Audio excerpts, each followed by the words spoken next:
Hello and welcome back to Initial Solution.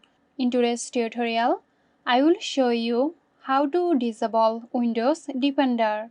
So let's have a look now.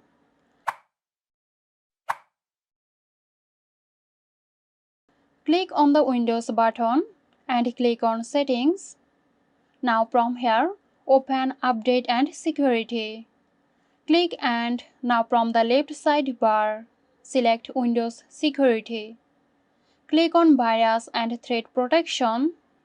After that, scroll down and under Virus and Threat Protection Settings, click on Manage Setting. Now toggle the switch off to disable Windows Defender. Okay, there you go. Hope you found this tutorial helpful. Stay tuned for more helpful tutorials here at SkillWeb. This video is sponsored by Xirosoft. Xirosoft offers graphic design, UI UX design, digital marketing and web development. Elevate your brand with Xirosoft today. For more details, check the description box.